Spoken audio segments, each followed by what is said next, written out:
Let's hope somebody watches this and shall we call it the man who twatted Bono? Are you...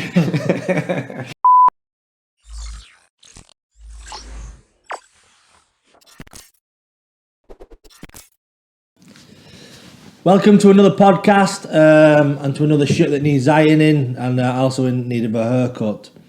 This week I'm joined by Ian Wheelan, who I would describe as a philosopher, a mystic, and also he's the man who once gave Bono from U2 a crack. Hello Ian. I got to know you a few years ago through the artist Matt Lloyd. Yes, old Matty boy. And I think you have some very interesting take on life. Sometimes it's too deep and conceptual for me, so I hope you're going to go easy on me today. Is that why you sometimes just leave the house early, is it? I just I noticed that when the conversation got too thick for you. Yeah, I had to this my brain started smelling burning, so I had to leave and just weigh things up. What brought you to England? Tell us your story. England, sure. Okay. Let's say I was over in Africa when I arrived in England, first of all. I came from Africa, to England. So I'd been living in Johannesburg, and I'd taken a change in my life. Do you ever get, I don't know, well, obviously I did, but I was working in a pub, our family pub, all the rest of it, and really nice setup, the house, the pool, the whole lot. And my head wasn't up to it all. So I went walkabout, did a few silly things along the way. And is this in Ireland? No, this is in South Africa. Oh, right, okay. After South Africa, I decided to leave. What took you from Ireland to Africa? My father one day announced when we'd gone over on a lad's holiday, and even then I didn't really want to go to South Africa when I first went over. I was very much against the whole notion of apartheid and all that type of stuff. And even though apartheid had ended, I didn't want to get into the whole black-white rubbish. I'm not interested in all that nonsense. And the dad then pulled the big one, and this could be my last holiday. I might die. Yeah. And I was like, what? And he's one of those people who has a way he's strong with his words. So we ended up going on a lad's holiday to South Africa, and it blew my mind. Really? It was like going to a different world, especially after being in Wigan. Yeah. I guess Ireland in a lot of ways it's very similar to England in a lot of ways. There's without doubt a huge difference in maybe mentalities. But we basically have the same cross genre of lunatics to businessmen to whatever, in between. And going to Africa was like finding fresh air. It was like going to a world that everybody in this entire planet should go and visit. That's how it hit me. And then spending there 14 years in South Africa, I went off the rails in South Africa, very much so. I'm a wild... partying and stuff. Yeah, well, I've always been a wild child. I've been an explorer. I've been always searching for my tribe, I guess, if you want to say it that way. Looking for something. Have you ever had the feeling that there's something missing? Yes, constantly. Yeah, well, I think the everyday humdrum didn't do it. Actually, quite the opposite. The everyday humdrum just done my head in. The tick-tock of the clock from the 9 to 5, producing things, doing things. It was like banging your head off a wall and not really getting any satisfaction out of it. But in all fairness, I wasn't really thinking of a life like that only until I left Ireland. I guess I fell into the regime of just... like religion. In Ireland, we only have two religions, don't we? Like, we have the Catholics and we have the Protestants, and the rest of them are all fairy hairies, aren't they? The Buddhists and all that. They're just really colourful things. But I knew nothing about any of those type of things. So to go to Africa, which is like South Africa, which is like living in a mini world. So if you're in South Africa, there's the Greeks. There's the Irish, there's the Italians, there's the black lads, there's all the different cultures, so many different cultures of the black lads.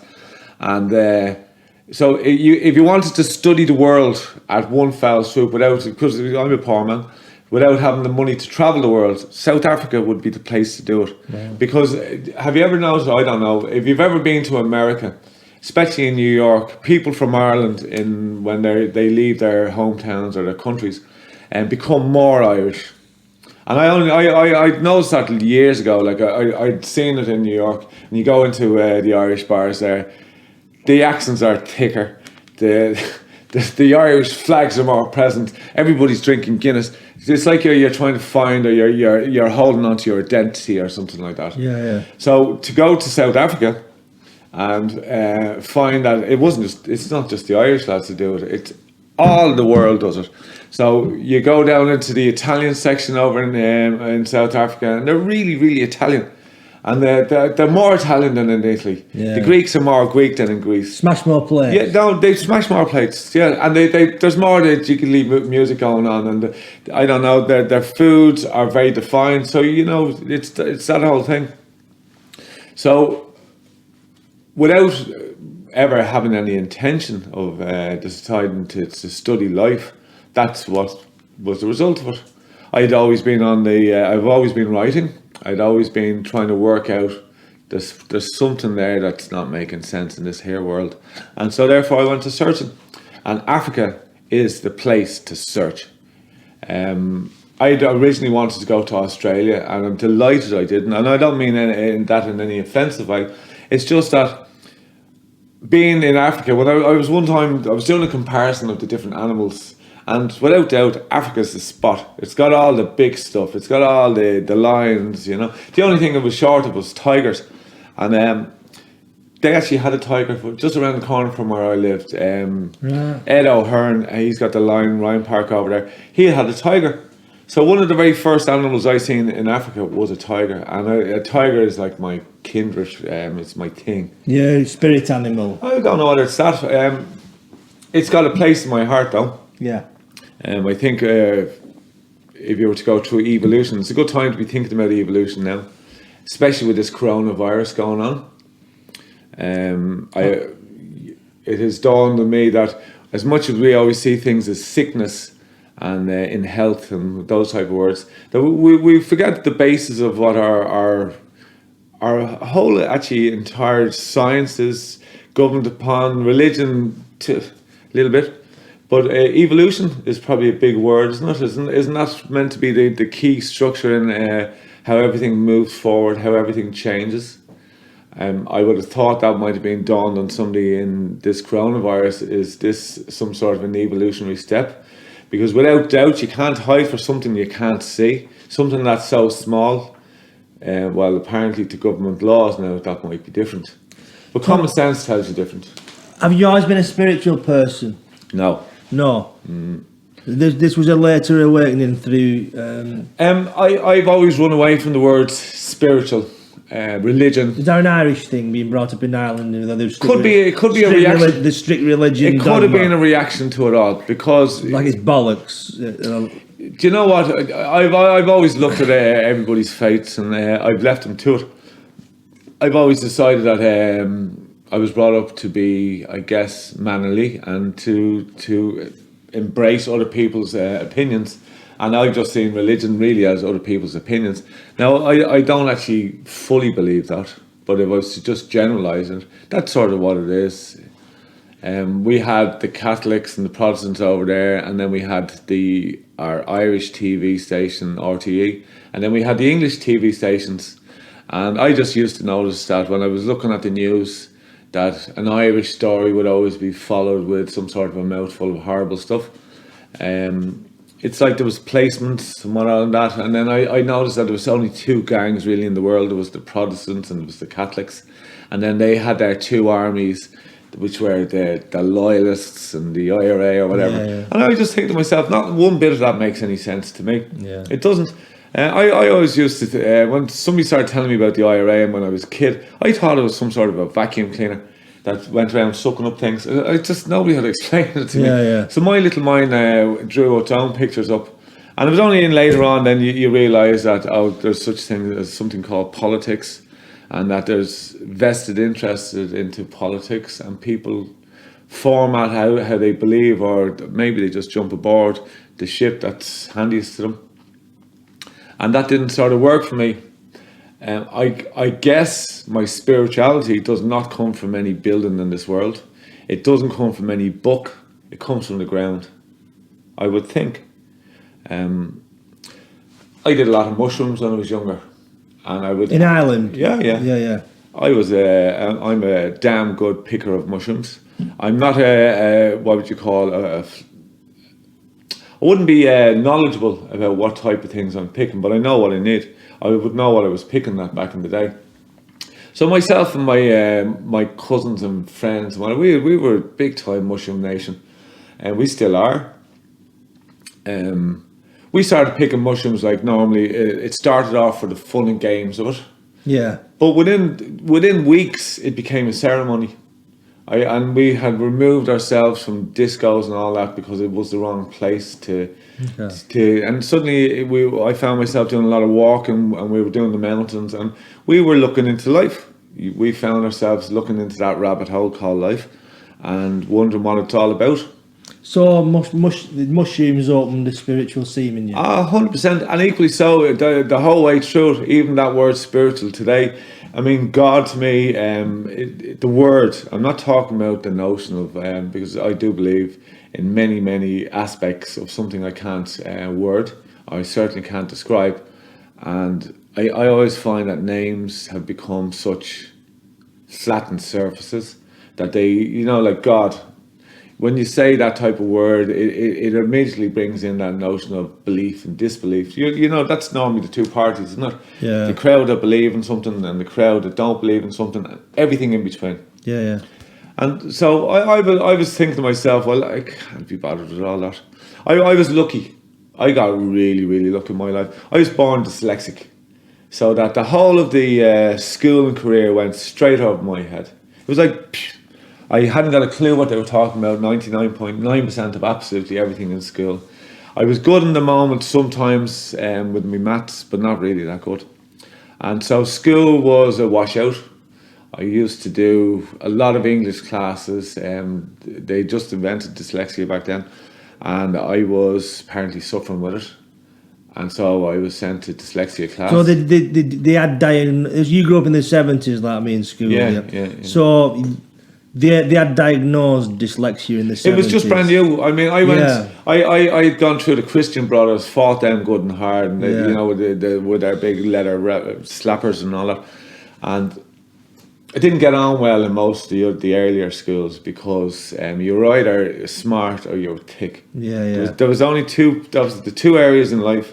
You were smart or you were thick. And if you couldn't read, well then there was not much point being a human back there in school. You weren't part of the gang, you weren't part of the whole lot. And so you were sort of just left to yourself. And I thought that was good. Yeah. It meant when I left school, I had a very, very, very fresh mind. I sort of remember one of the greatest awakenings or moments that sort of gave me hope was a moment when I was in school, and there was my teacher was shouting at me, giving it loads, wanting to know how come none of the stuff that's meant to come out of your mouth that didn't fall onto that white sheet of expected government knowledge, it didn't land there in any manner whatsoever. And so my sheet was always blank, because I couldn't write, I couldn't spell. I could draw pictures, mind you, and I used to draw a huge amount of pictures, which didn't, that's not part of school though. And so when the teacher was there shouting at me, and I remember like looking to myself, into myself, and I think, geez, I can see this boy's point of view. I can see why he's in such a bad mood. He says, I have never answered any of his questions, and he must think I'm a right gobshite. He would think that, and I was just saying, I can really see his point of view. And he says, he's every right to think this way about me. And then another voice hit me in the head, and it said, if you can see his point of view, geez, that's really intelligent. If you can think from his opinion back into yours and come up with the fact, there's a man being angry for a reason. I said, that's really, really intelligent. Yeah. I said, and the other thing was, I never felt thick. I always felt really intelligent. Yeah. I felt really intelligent, but I hadn't answered any questions yet. Yeah. But I could feel the sparks inside there. And I was thinking to myself, maybe I'm in the wrong type of school. The thing is, a lot of people are judged purely off intelligence by academia and school. But there's mechanics who are geniuses. But there's painters who are geniuses. Did Einstein say something about if you judge everybody's a genius, but if you judge your fucking fish on its ability to climb a tree, it's that kind of thing. Environment. Your environment. There is different types of intelligence. There's creative intelligence. Do you know what? I think at this stage of our human living career that we should have something called collective intelligence, and that, working on the pinpoint that back to evolution, everything goes. Every idea seems to be heading in a direction of some sort. Whether it's the coronavirus we're experiencing, that's causing a certain amount of directions. Whether it's somebody wanting to be a girl who's a man, whether it's a child who's aspiring to build a space station, it doesn't really matter what the angle on it. It seems that nature takes every possible path that's available to it, and in doing so, it finds its direction. So we're not going in a direction. We're not linear in any sense. We never have been. I don't know. I've always wondered why some of our really great minds, like Einstein and all these boys, how come they never ask simple questions like, does evolution go in a certain direction? And why didn't they? I mean, because it's like this. Right now, if we live in a world where, let's say, we have people who are known as intelligent people because they've done well. Like Steve Jobs was known as an intelligent guy. But in all fairness, he wasn't that intelligent if he died. A man who had the possibility of not putting himself under those strains. I do wonder, was his cancer part of his greatness? I mean, does our human collective self, does it end in some way? Because I don't know, it doesn't make sense to be doing something like that. I mean, as much as the modern phone is really, really brilliant on that, it's made in sweatshops, isn't it? Yeah. That's not really brilliant. No. So the coin not only has two sides, it has that little edge thing around it, and I'd like to think that I see that the edge of the coin as well, and that greatness has to be great the whole way through. Intelligence has to be highly intelligent, and it has to be it has to be intelligent collectively. Otherwise, it's just another point or another something that has, without doubt, the possibility of being exactly what it shouldn't be. And that's detrimental to itself. Have you always how long did it take you to formulate this philosophy? Or is it was it work in progress? Or was it an age where you kind of worked things out? I guess my mind was ringing bells at an early age, wondering things. But I was listening to my mind, but there was not much point in me trying to explain it to anybody else, because it didn't go very far. I mean, we were still talking to people who were more or less wanting you to answer, 2 and 2 is 4.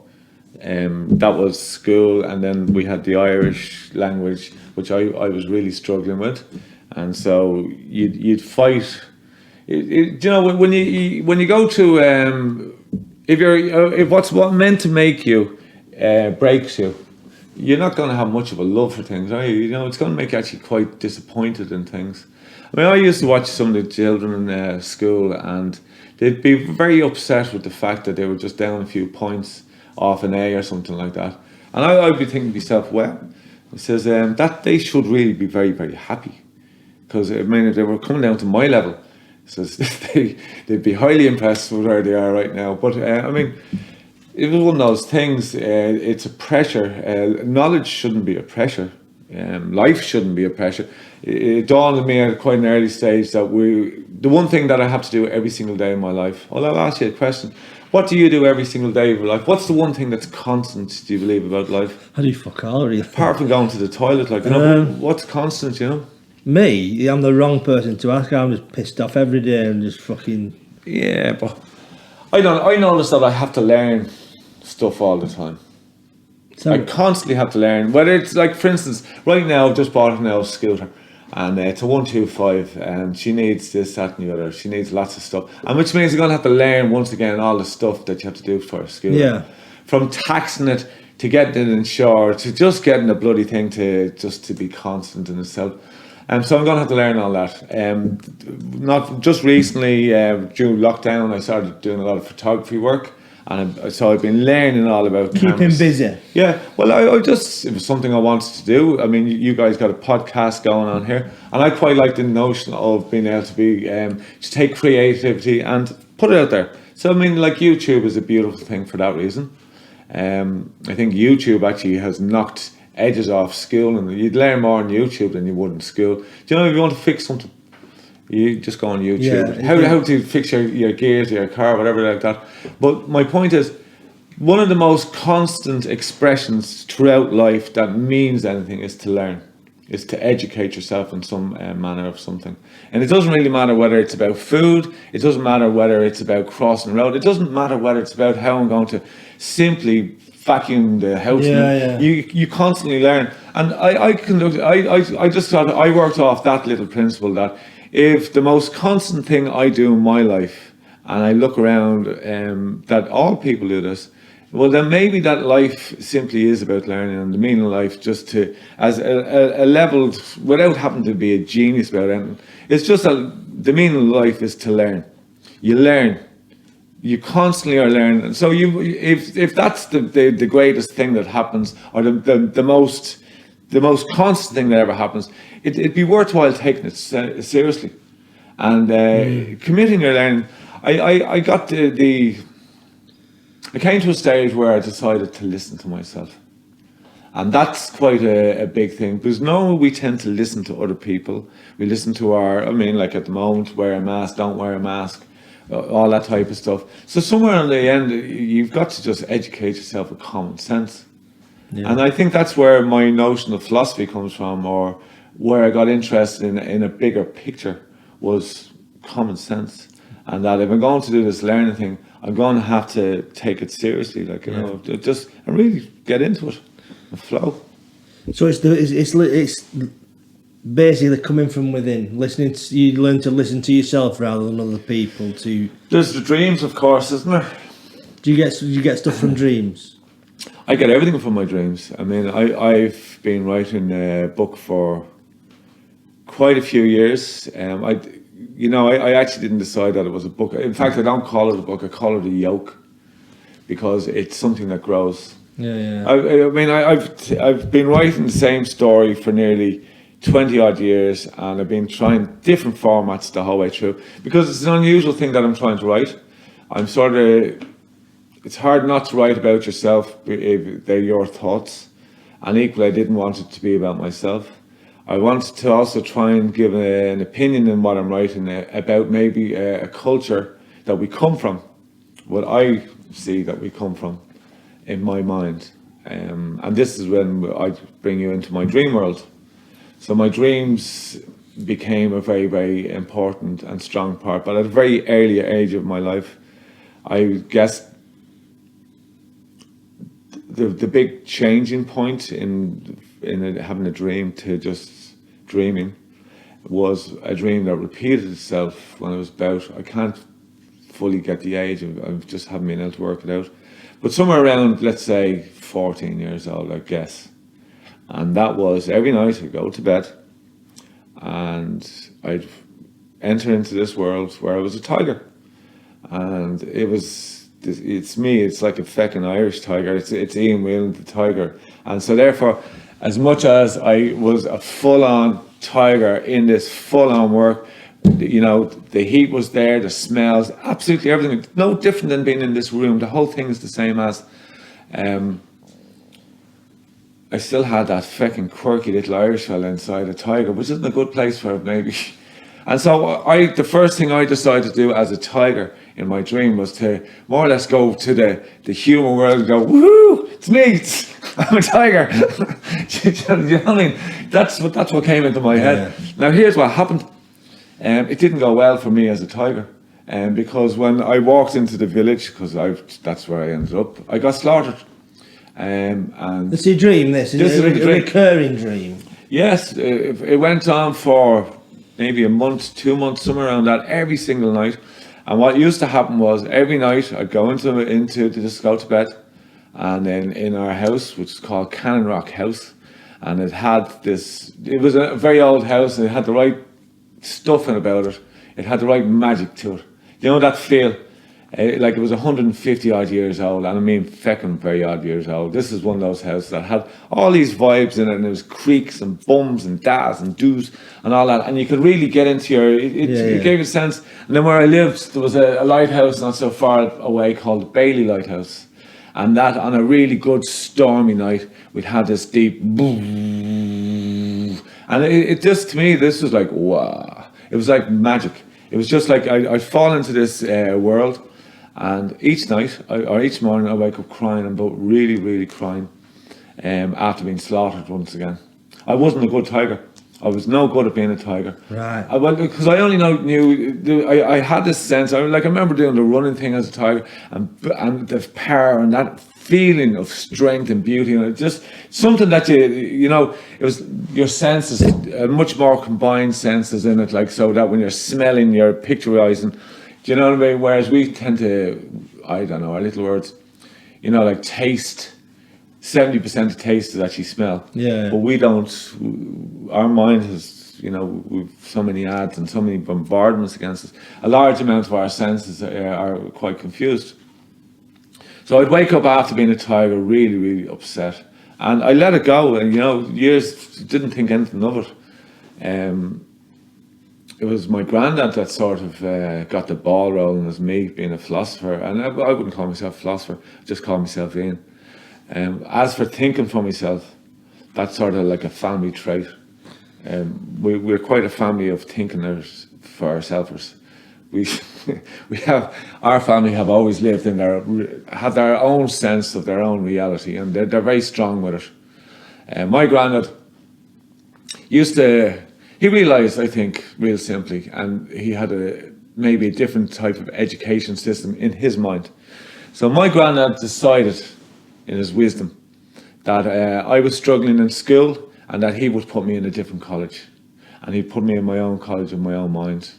And so he came up with this little thing, and it goes really simple. It's like this: bum bum bailio, 2 to 1 an alio, barbally barbalo, bum bum bailio. And then he'd say, this is the magic. Know those words, sunshine, and you'll understand God, the universe. And then maybe he said God and the universe, I don't know, but thereabouts, that's what he said. And I'd be looking at him thinking, he says, what do you mean it's mine? He says, that they're your words. He says, that's your little poem. He says, if you can't understand those words, they'll be lost. This whole world will fall apart. It'll be a shambles. He says, nothing will ever be right again unless you work that little poem out.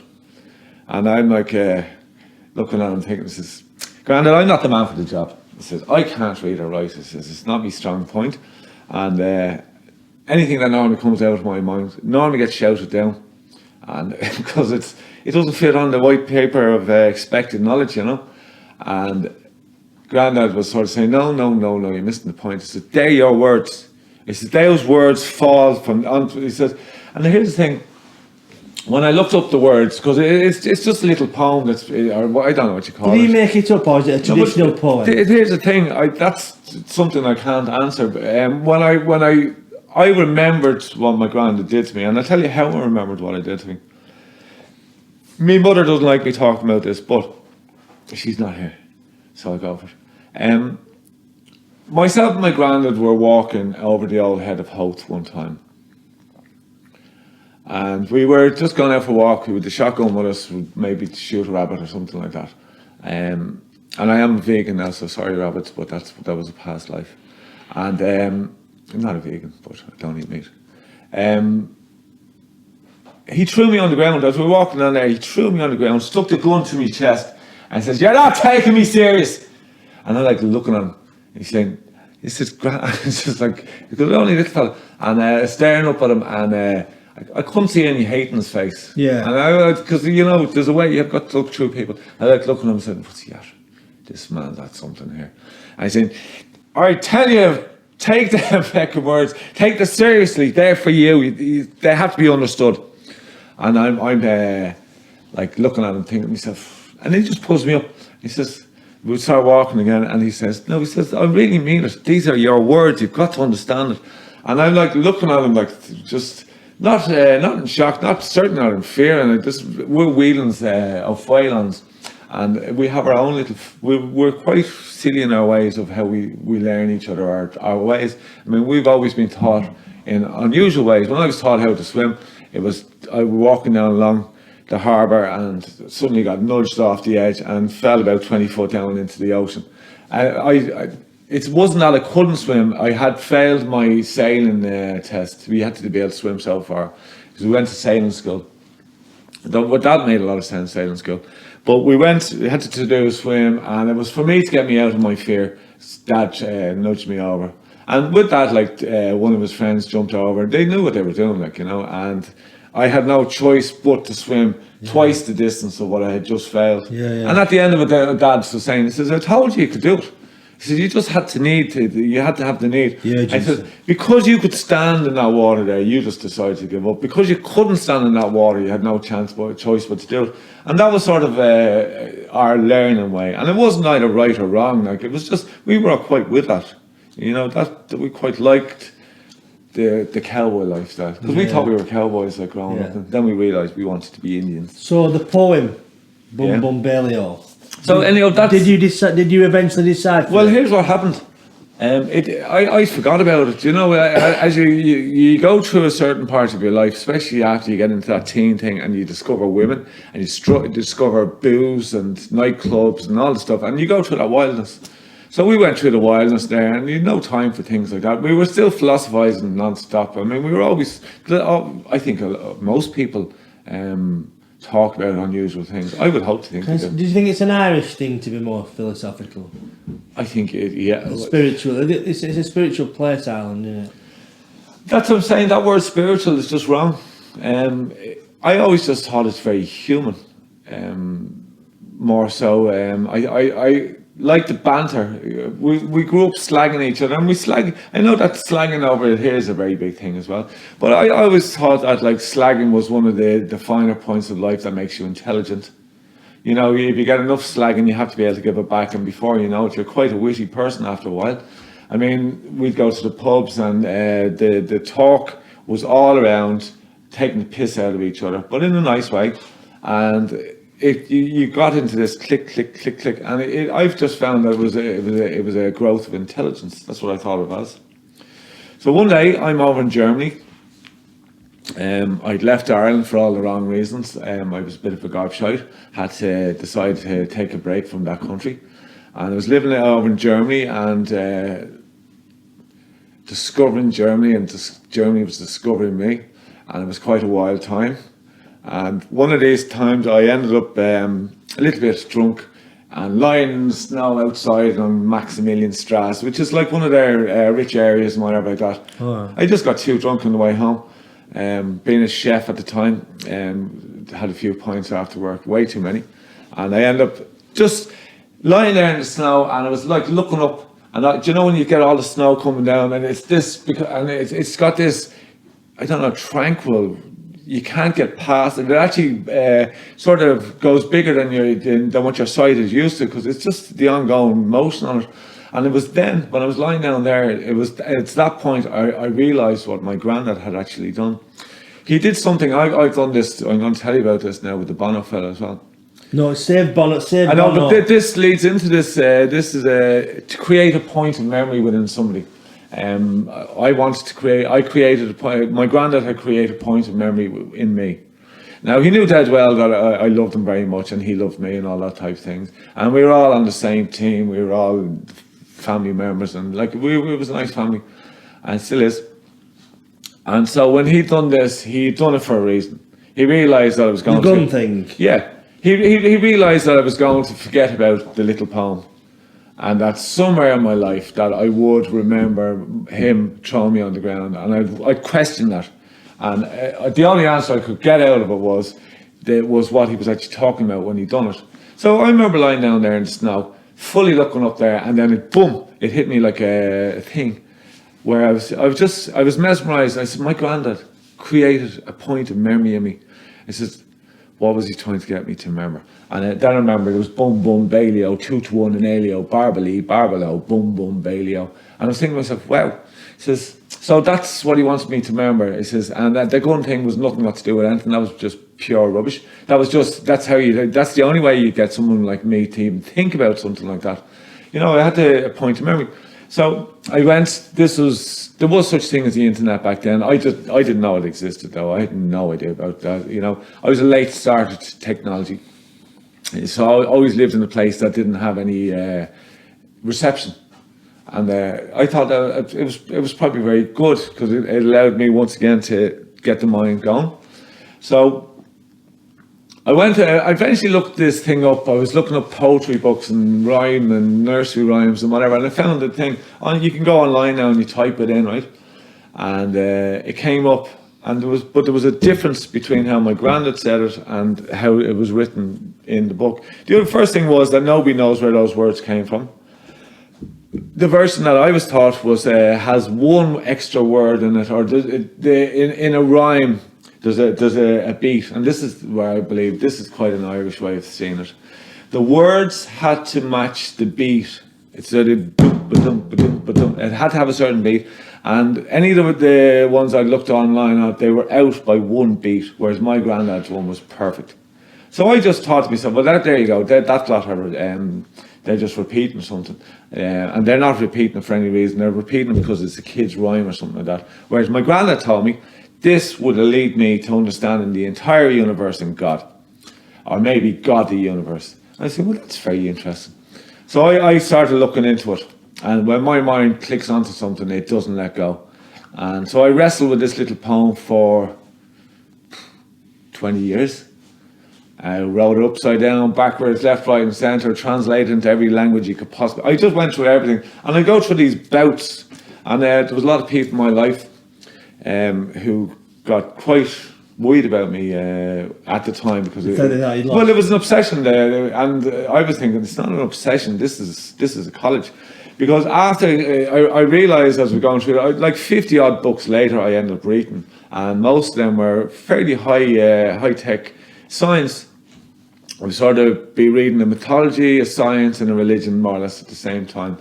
And each book, if I was to find just a word in it that sort of linked into what I was looking for, because I had a train of something that was coming out of this thing. If I could find just a half a breath of a half of something, I was happy enough just to read the book and get out of that. So after, let's say, about 50 odd books, on just about every subject you can think of, but a huge amount of it would be on cellular knowledge, would be on the knowledge of how your body is put together. Brought me to a place where I was confident enough that I was getting where my granddad was, what he had done. And the next thing I really realised was the poem itself didn't necessarily have to be the poem. I'm glad it was that particular thing. I'm glad that it had that beat sense to it and all that. I think all those were very important. But in all fairness, it could have probably been just the recipe for how to make jam. And if it had been given to me in the right manner. For instance, if somebody had run in with a pair of black glasses and says, take this, guard it with your life. And he says, don't ever read it. Yeah. And pissed off. Yeah, I would have probably got the same stuff out of it. My mind would have gone through it looking for everything. What I'm trying to say is, the human mind has an ability to understand some really, really marvelous, beautiful, fantastic things that can't be proven. I think the greatness of life can't be proven. You can't even prove that life exists. Do you know what I mean? If we all died, if we were wherever we are here, we're as good as agreeing with each other, and that's about all that we can prove at the moment. That's as far as it gets. There's only one constant in absolutely everything that exists at the moment, and that's the process called change. Everything else is has a distance. It's between 2 points.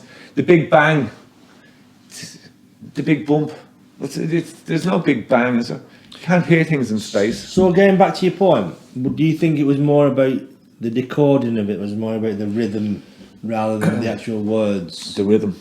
The rhythm. Yeah, and also the fact that... Tell me what that rhythm... Is this a universal answer for everyone or just you? Good point. Why do people ask questions? Unfortunately, everybody tends to ask questions. Very few people just ask questions for the sake of the answer being a lovely answer. Most people ask questions because they want to do something with the answer. I guess that might be a little bit of the difference between as to what I got out of life. Most of the questions that I ask, they're not going to do me any good. In the physical sense, I mean the monetary sense, or in living your life and getting things, and I don't know, being able to switch on your hi-fi from a distance or something. I don't know. Do you know what I mean? Most of the answers I get to the questions I ask, I'm not going to get anything for it. It's not a selfish reason. It's just the reason it's the love of knowledge. Which is, I think, that's a beautiful, beautiful way to a reason to ask a question. In fact, it sort of reminds me of that spiritual. I think I can answer that better now. Inner child would be a better way to say it. Okay. I like the. Have you ever listened in a playground when there's all the children playing and their imaginations are going? Very restraining. Yeah, I'm joking. That was a joke. Well, let me tell you all about the sound. But you know that beautiful sound when kids are playing together and they're in their little imaginary state and they're just so overwhelmed. That to me is as spiritual as it gets. That's the good stuff. That's the really big magic out there. Is when your mind is. When you come out of a daydream, I love daydreaming, I'm feckin' good at it as well. Do you know, if you set me a task, I mean, I do a lot of chefing, and sometimes I could be in a kitchen on my own at the wrong day of the week, the Mondays, and it's raining and all that, and there's nothing going to happen. And so therefore I get thick into the cleaning of stuff, and your steel wool, and before I know it, you've done this whole cooker thing or whatever, and it's only when somebody comes in and they say something, you come out of wherever you were, and he's like, oh, I wish the feck I was back. You're there. in the moment. Yeah, I wish I was back wherever it was. I just and so like that's like to me is meditation. That is the ultimate. Like when you're driving a car and you arrive and then you how did I get there? That feeling. It did it. It's with that tremendous magical feeling of wow, of something like, you know, it's there's an automatic sense to it. You definitely have an ability to go. Is that in sense bum Bailey? Yes, I guess would be it. And I think the notion of the poem or whatever you want to call it, it was to be able to take wherever you go in your mind and bring it back with you. Now that's something that I guess I've put a lot of practice into. So the idea was if I'm going to sort of do anything, I would practice on how to maintain it. A lot of remember Bruce Lee saying about like, he said you practice your martial arts that much where you're in a situation and you don't do it, it does it. It does it itself. And that's force. That's kind of the answer to life, really.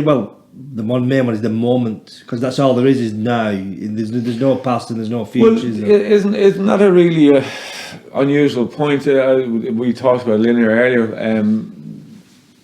We base everything on something starting and something finishing. Our universe, we've come up with the equation that we started, and because finishes are always in the future, so we get this linear sense. But the thought process doesn't work that way, you know. Mm. It is as yoga. You do yoga. Has that played a big part in your life? And did you pick that up in South Africa? Yoga is the best thing I've ever done in my life. Really? Apart from having my children and things like that, but for an outside something or other, for something to put my mind into, for something to help benefit and change and maybe realign, yoga has got to be the foundations of the greatest exercise I've ever come across, and I've done just about everything you can think of. How long does it take you to train your mind doing yoga? I could never imagine doing it because my mind would be saying "fuck off." I'm not being quiet. But you have the chattering mind saying that. But that's it. You know, that's part of the process. I mean, most people think that I can't do something because there's a wall in front of me there, so that that's why I shouldn't continue on. But that's, I guess, is one of the things I quite like. Some of my most memorable experiences have been those walls that I have passed through, and I have found myself into areas that I sometimes didn't belong and shouldn't be there, and have been detrimental in all sorts of ways. But equally so, I've also found those other areas that were absolutely just life changers, things that would, without doubt, without them, I guess my life would have been quite boringly flat. How did you come across yoga, and how long have you done it? I went to a gymnasium in South Africa, and a friend of mine got me in the door. So that means I didn't pay in the door, right? Oh, okay. Yeah, this friend of mine wangled me through the manager or whatever. And so when I was there training and all that, there was all these classes going on. And I was like looking at all the people in class. And I just thought, well, must be nice to have all that, to be going to lots of classes. And I said, I don't think I could afford to be going to all these classes because it's dear enough coming into this gym. Turned out that they were all free. Now, it took me a while to work that out. So I didn't start with yoga. I just started at the earliest class. I didn't think of it like that. I started at the very first class that started in the morning. It was at 5:30. And it was with an older lady. And she had, the average age group was about 80 in the class. And I used to do sort of like Pilates cum yoga with them. And these ladies would knock me sideways. They had stamina, they had a strength. And I mean, I was struggling to do a lot of what they were doing. What is Pilates? It's basically, I guess, a force exercise. You know, if you, rather than lifting weight up and down, you'd be sort of holding something, but maybe your core legs. Strength. It's for core strength. Yeah, and that's what yoga is. A huge amount got to do with is yoga is based on core strength. So I started with the old ladies, and got really into it. I got really into the fact that these ladies, in my mind, I thought, and maybe I hadn't been thinking, were so much stronger than I was, and so much. They had that vigor to them, and so I was like, wow, I want some of their vigor. I want some of this, and I stuck with it, and I did a couple of months there, and then for whatever reason, that class moved on or something like that, and I went into the next class, and then eventually ended up in the yoga class, which was on about 8ish. How long did it take you to master your mind? I don't think you ever do master your But mind. to a sense where you can zen out, if you want to call it that, and meditate. I would call that more a sense of trust than mastering. Okay. It's a bit like holding your breath on the water. There's a trust sense to what you're doing. Sometimes when you're in yoga position, especially like if you're just sitting down, you're in one of those half lotus or lotus or one of those things. Your legs get fairly locked in, and there's pins and needles and things like that. And so I think there's more trust that you learn. And I think that's really what you learn within your mind. You learn to trust your opinion. You learn to trust as to how you answer something and why you perform something.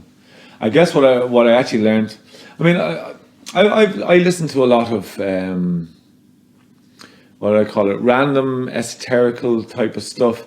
And I only started listening to it much later, more so I wanted to sort of have my own opinions. I'd written all the stuff that I wanted to understand, or the basis of the understanding.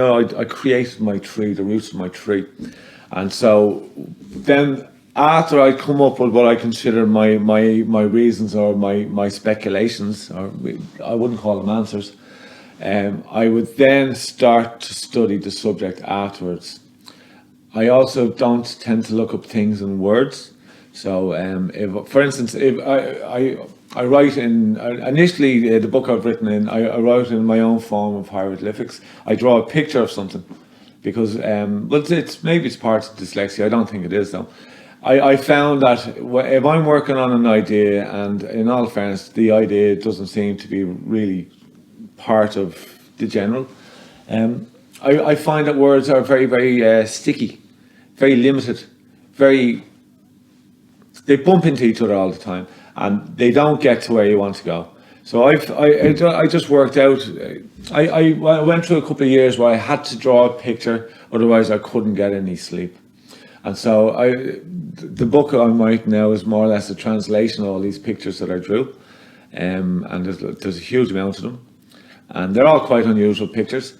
And so what I drew the picture, and then what I used to do was I used to put my own little symbols to them, because the words, once again, they just felt rudely wrong. They just felt like they were part of a ceremony that I didn't particularly like. The generality of what we take for granted, or our acceptance or something like that, I just found that a little bit flat. Me and you talked before about barristers or wordsmiths, which I think is really what they should be called. I mean, a good wordsmith can take language, and it can take a sentence like that you walk into a court of law, and you can either walk out with a suitcase full of money, or I don't know, maybe your life being handed to you in the back of a cell for the rest of it.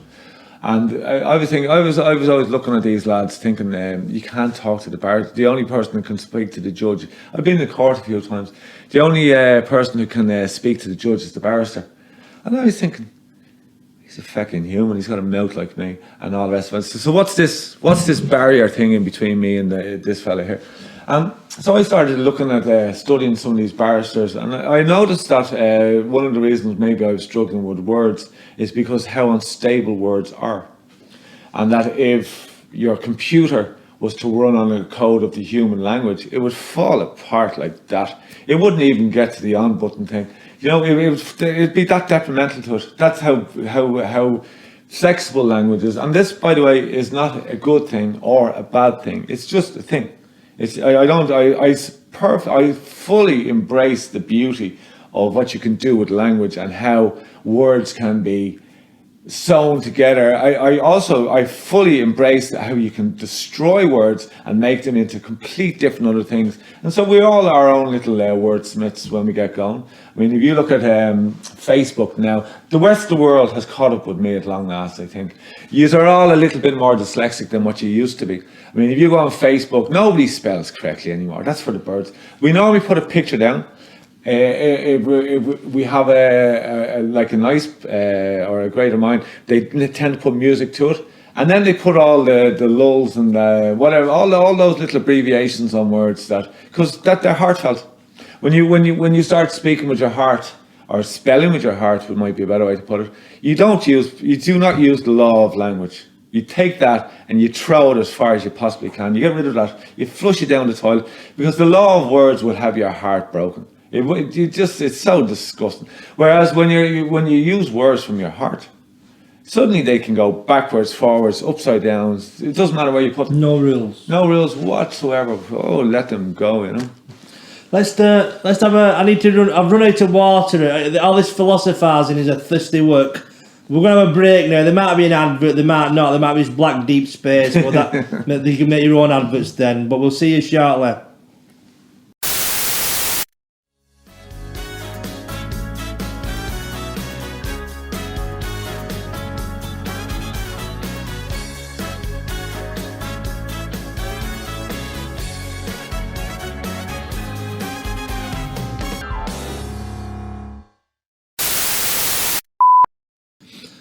Hello, welcome back to part 2 with Mr. Ian Wheelan, the mystic philosopher and the man who wants to give Bono a crack, more of which later. I want to get back to yoga. You know, how long would it take an average person to benefit from yoga and to be able to meditate? I guess, right, let me put it to you in a way. When I started yoga, I found it very confusing. And when I started teaching yoga, it gave me an opportunity to get rid of the confusion. As I say, I started just going to a gymnasium and it worked out that the yoga classes were free, and had never known anything about yoga before that. I'd never looked into it. I'd seen people doing it, and I loved the notion of being flexy and bendy and all that. Because I do believe it's one of the greatest virtues that the body has to offer. Here's probably what the inspiration behind yoga for me. Somewhere in my head, a little light bulb went on, and it went like this, that I believe that the human body is probably the most economical machine that exists, and it would be like every living organism. It'd be no different than a dog or a wolf, or it doesn't really matter what the animal is. All living physical things are designed with the ability to be the most energy saving packages that you can have within their environment. So it sort of worked out. I was always wondering why the old people around me, when they put their hands up so high, why it was hurting them there, and why people at a certain age would give up playing football and they'd start talking about it. I remember back in the day, I was wondering about why people said these things and why people seem to get stiff. And then you'd see maybe a program and there'd be some fella on, or a lady or whoever, and they were all they didn't belong in their age group. They just simply shouldn't be, what they were doing at their age or whatever it was, didn't seem to be part of... There's 30-year-olds in mobility scooters all around here, aren't there? They're all on the club taking the piss. Isn't it funny? You go to some countries and there's no such thing as a mobility scooter. No. And everybody's able to get made to be 70-year-old black women with pots of stuff on honey their head. going up mountains and all sorts of things. Yeah, and that's, I guess, was... These lot are fucking up about huffing and puffing with a carry a bag with some beans and white Latin and go 100 yards. I guess it dawned on me that I would like to be... I would like myself to, at a later stage of my existence, to be a working unit, not to be all, not to be hurting, not to be all that. And I think so. When I eventually bumped into yoga, that was why I was interested in yoga. Why I went into the yoga class. I was just thinking to myself, I wonder, is it possible that I could do such a thing? Because a lot of times I come from Ireland. There was no such thing as yoga when I was growing up in Ireland. No, it didn't exist. Most things that were colourfully great and wonderful didn't exist in my country. It was full of Catholics and Protestants, and the Irish news and the English news. That was the format of our world. And then of course there was the Irish pub, and all of that stuff went out the window in the Irish pub. And there was certainly no yoga in the Irish pub. Like, do you know what I mean? But yeah, there was individual people in that. My granddad being one of them, my father being another one of them. People. And my mother, people who seemed to have a stretchy ability to them, people who were doing good at their distance of age. And I was just thinking, where does it come from? When I went in to do the yoga class, I was confused, and even to this day, if I was going to a yoga class tomorrow, I would be confused with a traditional sense of yoga. I don't know the names of the positions, and I purposely tried not to learn them. Because I found it confusing, I was trying to come up at things from a different level. So I went through the whole yoga thing, and I worked out, I really like this, there's something really nice about it. But exactly as you say, how do you get your mind into that vogue of serenity or peace and all that? And I couldn't do it in the class. I couldn't do it in a traditional yoga class. I just couldn't get that to that stage of it. And I was thinking to myself, I wonder why that is. It was when I went to walk about in South Africa, myself and my dear friend Albino, Albi, he went and did all the course on being a teacher and all that, and became a yoga teacher. And we would do sunrise yoga at 5:30 in the morning down at Coffee Bay, a little village in the back arse of nowhere with a handful of white people in it, and it was a traditional area of Africa, and it was really, really beautiful. And we used to do this yoga on top of I can't remember the Mulvari, or I can't remember the name of the mountain now. Well, it wasn't a mountain; it was a hill. But he would hold his classes there, and he explained how to meditate to me. And his little simple opinion of meditation got me over the first little hurdle. So I realised that 90% of the time when I was trying to do any of these type of things, I was doing it from the same format as going to work. I was doing it for the same reason how I eat my breakfast. I was trying to start it and finish it.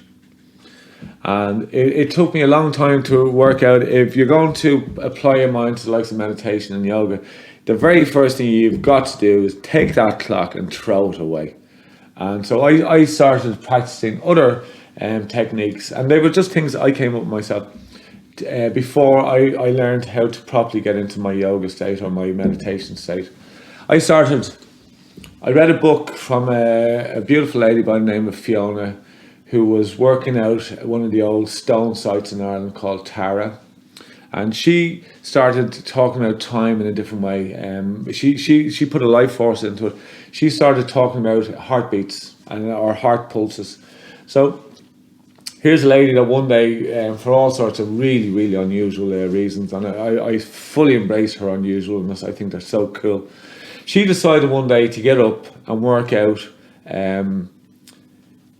how the old stone structure was built. And this is how I got into yoga, so it's a little bit of a story. So she started checking her pulse out, right? And she went out and she asked a lot of other people to hold their heartbeats, to count their pulses and work out how many heartbeats was in an hour, right? And she came to the conclusion that there's 4,200 heart pulses to 1 hour on average. That means if you walk, if you're jogging, it's one speed, and it's this, that, and the other. So the average is 4,200. And I was completely mesmerised by the fact, here's a lady that was doing such unusual things. For a reason that she had something came into her head. Yeah. That light bulb thing I was telling you about. She started doing that. So I started then where I was in Coffee Bay. I had all the time in the world. There was nothing much going on in my life, and I was sort of stuck there. I hadn't got a passport, and my passport had blown up, so I couldn't get out of South Africa. I couldn't be a human anymore. I couldn't do anything, and I used to use it as a learning curve. I'd purposely get pulled up by the police, and when they asked me for identification, I'd tell them I don't have any. That by law you have to throw me out of your country. You'd send me back to point of origin.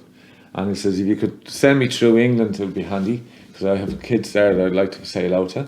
And but they were having none of it. They wouldn't arrest me or anything like that. So I just seemed to have this time where I was given this ability to have a think.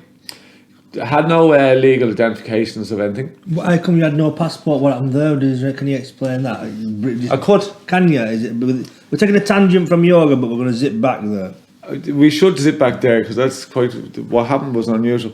I ended up having all this time in my life to. I was meant to be going to Ghana to live, and just before I was getting on the airplane, I pulled out my passport, and the back arse of it had been set on fire. It blown up in the back of the UPS van that was delivering it. All right. And then they obviously they picked it up and they stuck it in a bucket of water to put the fire out. And then somebody rang me up and said something like, listen, is it okay if we deliver your passport to you? It's a bit wet and it's been on fire. And I when somebody rang me up and said that to me, I was saying, what? He says, yeah, just bring it. It's my passport. I haven't got a clue. Some fucking lunatic on the phone there, talking all sorts of guff. And so when they delivered the passport, it had been thrown in a bucket of water and it had been set on fire. And I thought, this looks fantastic. This is the type of passport that really suits me. It's got character. It's like, because I'm not fully with the whole modern world and all that. I was happy enough to have a passport, which, to be fair, I didn't have in the first place. At least it has been set on fire and been thrown in a bucket of water. And it gave me hope that I got a special passport. I'm a special person. Here's my special passport. But my dad pointed out after I couldn't get on an airplane one day with him. We were going on holidays, and I couldn't get on the airplane because of my passport problems. He said, Ian, just get that passport checked. There's a good chance that's illegal. And I said, well, why would it be illegal? He said, it was delivered from the British Embassy to me. I've got an English passport. I've got two. I haven't picked up my Irish one yet. And he said, just check it because there's a good chance if you get on an airplane they'll throw you off. And anyhow, it turned out when I went to the embassy to ask them about it, I decided to do a little thing first of all. I went to the Irish embassy first of all, and because it wouldn't really matter which embassy, but I know that there's certain cultures and certain formalities within those cultures that take things very serious, like your passport being interfered with. And so I figured that this looks like it could have been, I could have done something here. So I'll bring it into the other team, so to speak. Bring it into the Irish lad and say, right lads, boom, there's my passport. What do you make of that? And they looked at it, turned it upside down and says, wow. He says, can we take that into here? Because by laws, that is...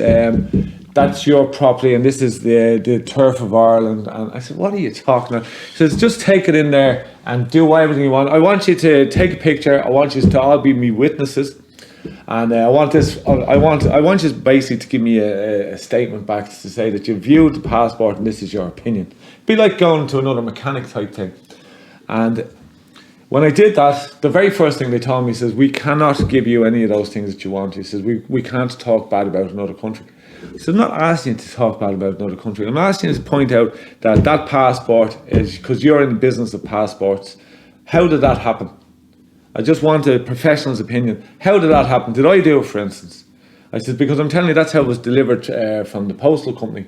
And that's specified by the embassy. So I don't have any dealings with of how it got delivered or who it was delivered by. I says, what I'm trying to say is, when I go down to the English embassy and I show them my half-burnt passport, are they going to give me guff about it?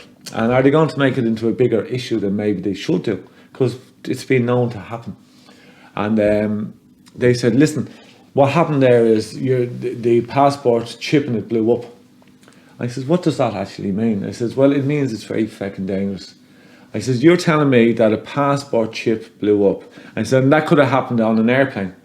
He says, yep. And I says, that's what's so dangerous about it. It says, and the outcome of that is, I take it they should really have recalled all the passports for safety reasons. I said, well, I wasn't interested in all that. And I said, in all fairness, I could have pushed me luck here and gone for a few bob out of it and all that, but I don't think that way. I didn't want to be involved in that type of money and all that. So I just said, can you just witness it? And they wouldn't do any of those things. They just wouldn't, whatever it is. Yeah.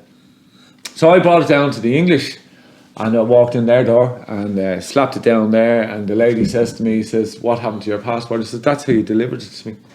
I said, and it says, I'm not here for any bad reason. I says, I don't think anything belittled of it. I said, I quite like it. And if you would allow me to use this passport, that's the passport I want to keep.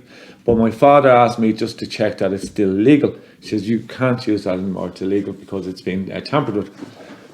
I said, well, it wasn't tampered with. He says, it had something happened to it. And I said, that's the result. I says, but something happened to that a year ago or sometime. He says, I know. He says, it still happened whenever it happened. And she says, fair enough. I says, what do you want out of this? I said, I just want a new passport. And I want it quite quick, so because I'd like to go down and book a plane ticket to go over to England. And she said, go book a ticket. And I says, we'll get you your temporary thing. So I went down there, done all that. When I came back, she said, Mr. Wheelan, you can't have your passport back and we're not going to issue you a temporary passport because we believe that you've tampered with this. Right. And I got thrown out of the embassy. I got thrown out. So you was doing at South Africa with no passport. Yeah. That gave you time to do... Oh, well, I thought of it in a very positive way. Because when this lady, she was right snaky type. No, that's rude snakes. She had that way about her. She had that... Yeah, but I've just took you off course with yoga. But you was talking to so me... I have got time. Lbry taught you about... I got time then to do all these things. So I went off my little path. And waiting for my passport. So I learned yoga while I was waiting for something, right? And I realised that in the fact that I was waiting for something, it was out of my control, so I actually wasn't waiting for anything. I gave up waiting for things. I just decided I'm here. And when I read this book that my dad gave me off a friend, I realised this lady had looking at time in a different way. And I was quite intrigued by the fact that she brought in the amount of heartbeat. What's her name again? I can't, Fiona, I don't just know. Yeah. Fiona, I met Fiona and she's lovely. The book that I have been reading was How High Was the Moon, and it's a different approach onto what the stone structures are about. Okay. Written by a mind that thought of it themselves. Yeah. A lot of dreams involved in this and all the rest of it, and it's quite a read. It's quite a tough read, but it has some absolutely stunning stuff in it. But anyway, what I got out of this book really was the fact that time is a living condition, and that if I wanted to really learn how to meditate, first of all, Lbry had simply told me what to do, and he'd more or less, it's like what most people tell you to do. You concentrate on the sound of your breath, and then, you know, when the thoughts come at you, you try to, you say thank you to them or acknowledge them, but you don't Fight them. You don't fight. you don't have a chat with them. It's just like if somebody says, kept talking, you just say thank you, thank you, thank you, thank you, thank you, Yeah. and then you march, and then you go back to the substance, which is the sound of your breath. But I found I was still fighting a little bit on it, and when I started timing my eggs, using I worked out, I would count my 2 minutes out on heartbeats, and then I'd work out the distance that I could walk in that amount of time. So then what I used to do is I used to put a boiling egg in the water and go for a really slow walk for exactly that amount of time, come back and crack my egg open. It was perfectly soft. And that's how I was learning a different notion of what time is. I was using time for a living reason, and that was to nourish myself. And it seemed when I started going through these principles, then meditation became very easy. It was just a different way of looking at it. And then I started creating a different process. I'm sure lots of people, it's just I worked it out for myself, that's all. It's not like I invented it or anything. I started working with a thing called, what I call is a mind word. So when I inhale on my breath, I attach a word to it, and when I exhale, I attach a word to it. And I use... Is this your own technique? Yeah, I use a technique, I just use Hermes. And Her simply represents the breaths from my mother's earth, and Mies is my exhale back into the mother's earth. And so Hermes, and so the sounds of those words, if you draw them out, it's not a word that's spoken. Yeah. And that brought me over past that thing. I then realized that maybe my meditation, I should take it in a different angle. So I started meditating first of all on my own, and just in my little house in Orrell, on my carpet, and about 5:30 in the morning, when there was nothing really much going on. And I realized then I could then start to get the movement within my mind. When I could see the movement within my mind, that's when things really started changing. And it was more or less with that, the next step of it, I stopped eating meat. I didn't stop eating meat for the traditional... What age was you when you stopped eating meat? About 4 years ago, 4 or 5 years ago, somewhere about that. Oh, right. When I realised that I was trying to work, I normally have a subject that I'm working on, and I realised that I was banging my head up against this subject, and it was got to do with it was a quantum question. It was sort of this whole notion of what people or how people describe something, like the Higgs Boson. You've lost me with Higgs. I don't want. It doesn't really matter. It's when they collide particles together. Oh yeah, they get a state of what they call antimatter, which is a funny word, but they create this something or other, and they've given a name, and it's a this, that, and the other. And I was looking at it from a different perspective. I was thinking to myself, you can't see something. Actually, you can only see the aftermath of something. And I was wondering how come that had never come out of quantum mechanics, that we live in the past as such, and that everything we view, apart from our thoughts, everything that which is coming from our external world is an aftermath. It's in the past. You live in the past. Now, if you can think that just because it's a constant and it's such an unknown amount of time, that if you were to allow a distance in it, if you were to such spread what's coming at you, if you were to create a distance and just keep increasing that, where would it bring you?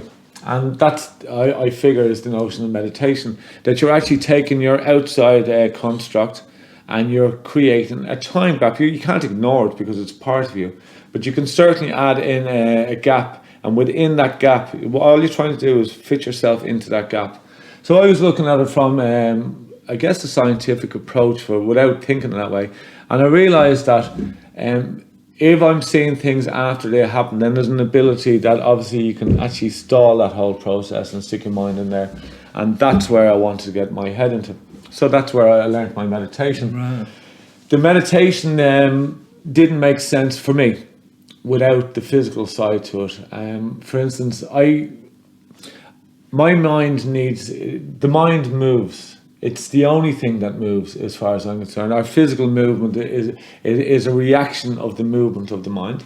So I was thinking that all I'm doing is really working on very, very small principles, but they're things that we don't normally talk about. Yeah. And they don't have a lot of reason for much people, but they have great reason for me. I wanted to know where my tiger came from. I wanted to know why, when I was a child, did I cry so much? What happened that my mind was so rooted inside a living animal that I could fully experience this whole thing.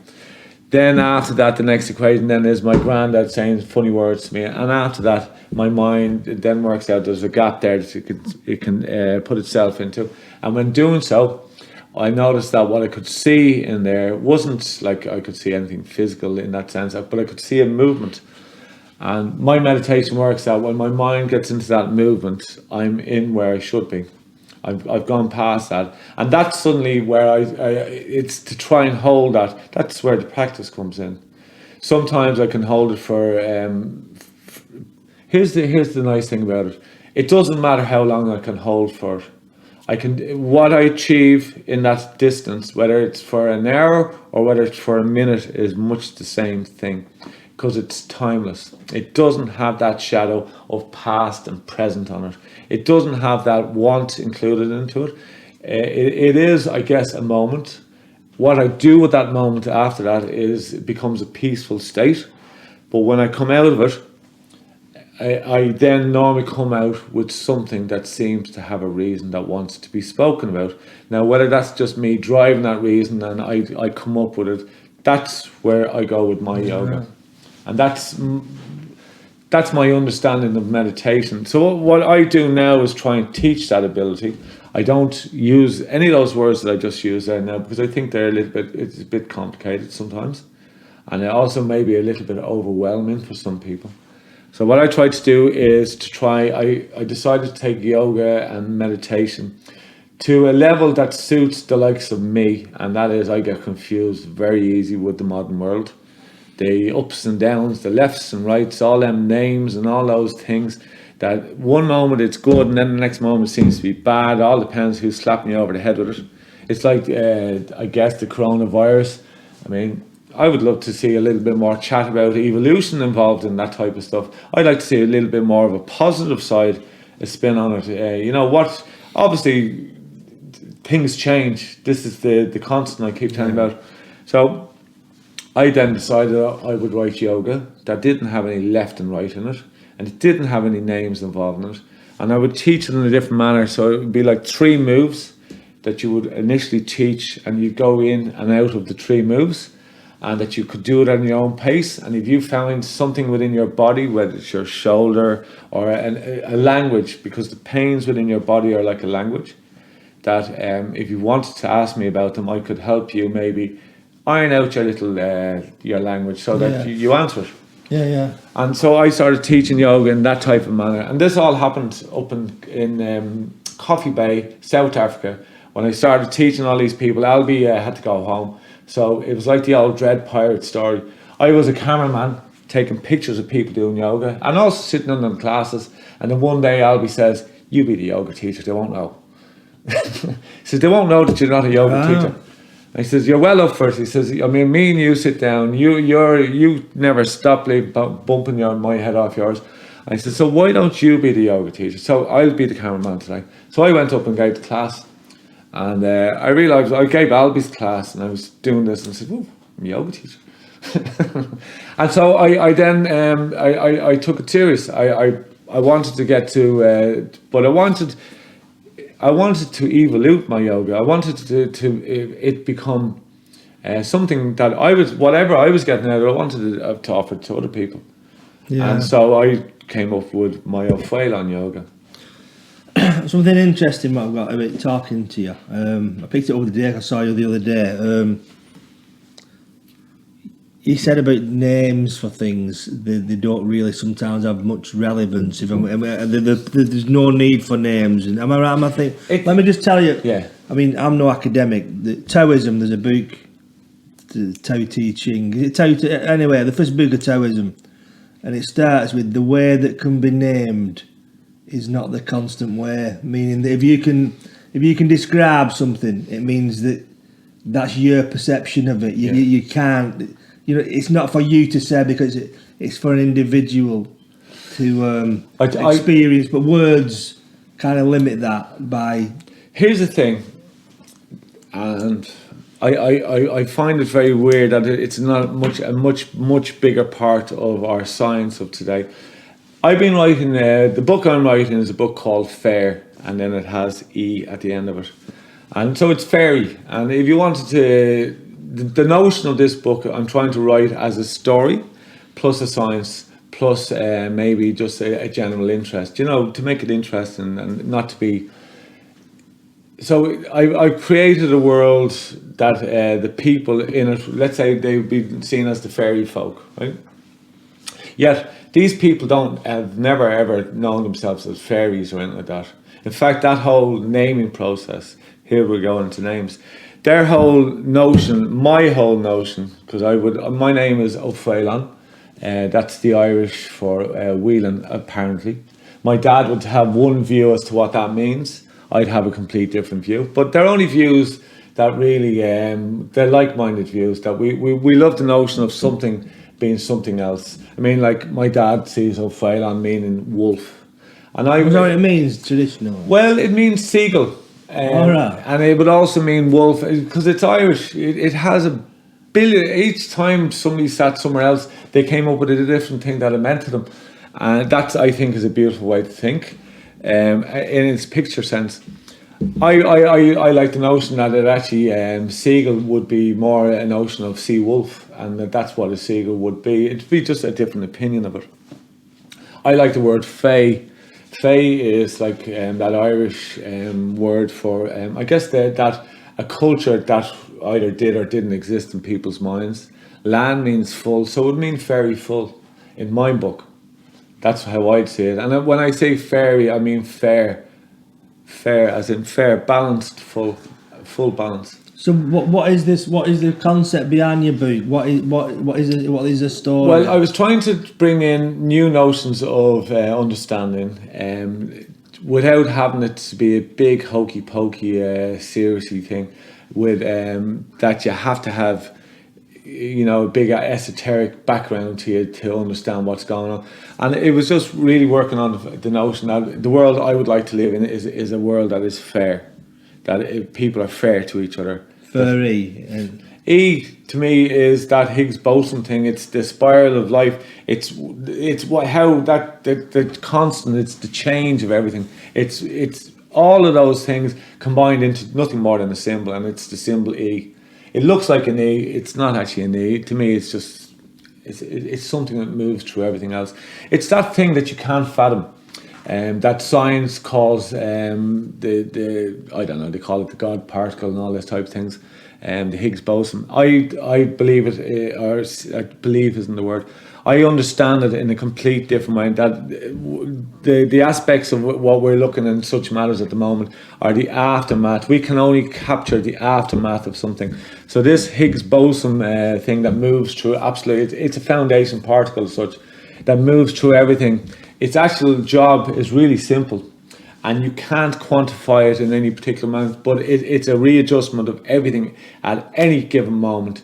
So anything that is said, for me and you are speaking now, that there's a readjustment coming out of these words right now, and that the process that science has worked out as something, as a physical thing, is something, it carries the action of the reaction through everything.